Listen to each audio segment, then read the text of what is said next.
If at this precise moment I ask you to say the first famous artwork that comes to your mind, you will most likely answer me the Mona Lisa.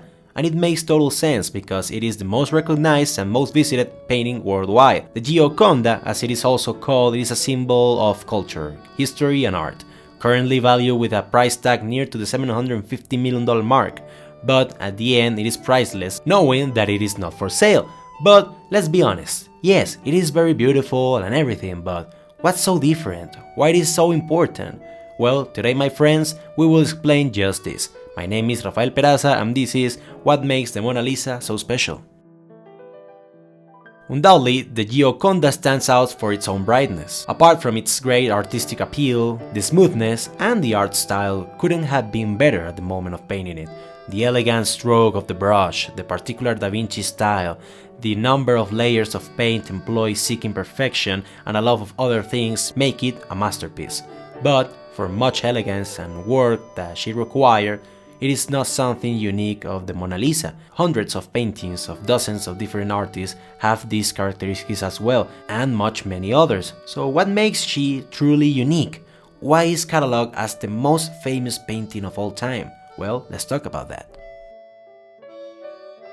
To understand the importance of the Mona Lisa, we must understand its history, from its beginnings to the present. The Mona Lisa was created by Leonardo da Vinci more than 500 years ago. Many say that this face belonged to a lover of the moment. Others believe that it was simply a face he saw when walking around, but nobody is truly sure.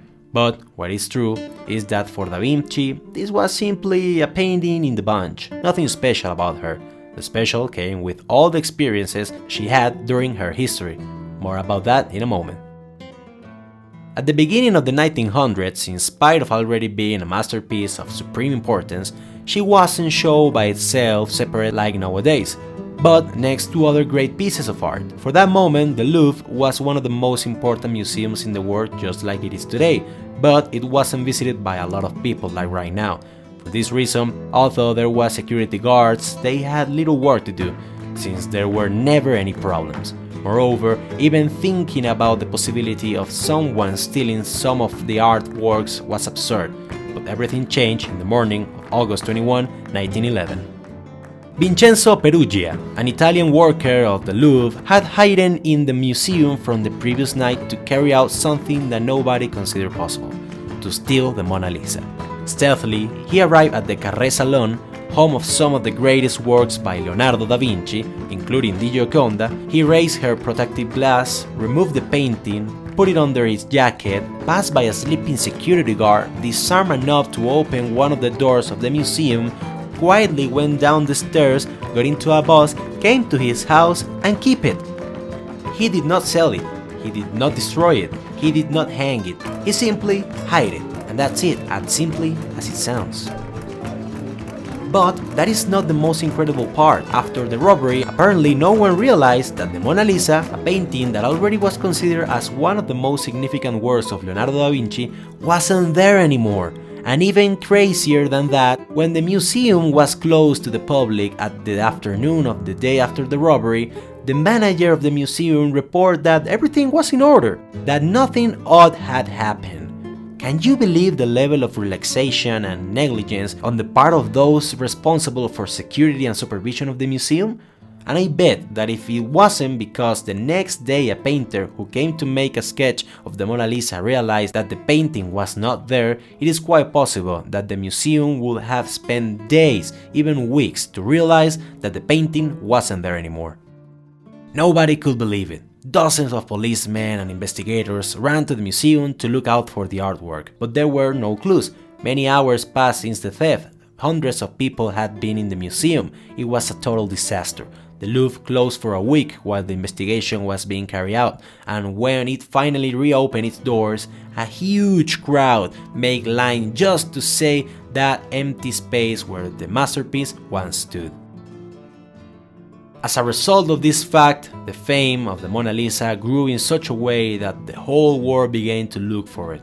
Miniature images were stolen in the streets, huge masses were organized to pray for her return, rewards were offered, private investigators tried to find it on their own, but despite all the interest in the general public, Nobody got it, no one knew nothing. Meanwhile, Perugia, the author of the robbery, had the Mona Lisa kept in his closet, that's it. From time to time, he took it out and put it in his kitchen to admire it while he ate, and then hide it again, as if nothing strange happened. By the way, if you think that the incompetence on the part of the police and the heads of the museum couldn't go any further, the police saw Perugia as a possible suspect. They searched their apartment and find nothing. They found nothing. They were just inches away from her and they did not see her, said Perugia years later.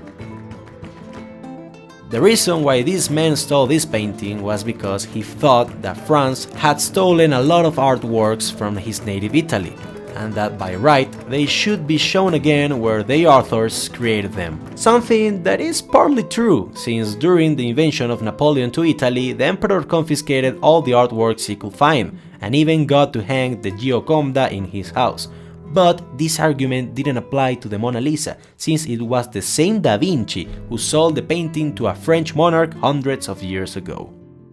And if the story wasn't quite crazy enough, the French police also had another main suspect, no other but Pablo Picasso. That's right, the now considered one of the greatest artists in history was accused of stealing the Mona Lisa, something that seriously harmed the Spanish artist, and after being intensely followed, questioned and interrogated, it was concluded that he was innocent. After 2 years of searching, people began to lose hope of recovering the great painting, but by December 1913, Perugia travels to Italy with the Mona Lisa and meets an art buyer to sell the painting, but only under one condition, that she will be shown only in Italy and never again fell into French hands.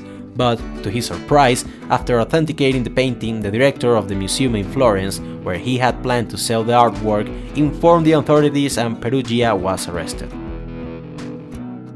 After a brief tour around the country, the Italian government returned the painting to France, to be reinserted into the Louvre. People could not believe it. The already considered lost Mona Lisa had been returned. In spite of everything, Perugia was seen as a hero in Italy, since his only motivation to steal the painting, according to him, was his patriotism. But after telling his story of love for the country and obsession for the artwork, and after he gave more details that contradicted each other and eventually lost their meaning, he was sent to jail. But only for 8 months, since it was concluded that he suffered from mental problems and that he would not harm anyone, and certainly also influenced the fact that he was considered a great patriot and the people of Italy pressed fiercely for his release. Although the Mona Lisa was already a very important artwork, it really was its theft, its history, having been a work of art created by Da Vinci, appreciated by Napoleon, supposedly stolen by Picasso, having seen by millions, the crazy motivation and personality of Perugia, and the great story of her return to France, the really things that transformed this painting into the most recognized piece of art worldwide. In 1974, the Mona Lisa was moved to a new section of the museum, where she will be shown on her own, in that way allowing that millions and millions of people annually can see her. 7 millions to be specific. That's why the Mona Lisa is so important, not only for its beauty, but for her history, her name, all the anecdotes, stories like when President Kennedy went to see the painting and said that he never saw a similar painting in his life, a simple piece that gave the viewer the possibility of interpreting it as he or she would like. And in the end, that's what makes an art piece to stand out. But what do you think? Is Perugia a hero or just a thief? Comment about it below. This video serves both to understand why the Mona Lisa is so important in the art world, and also to be used as a backdrop for one of our upcoming videos about what if the Mona Lisa were stolen. Again. If you want to be able to find out the precise moment in which the video of the robbery of the Gioconda is published, do not forget to subscribe and activate the notifications bell.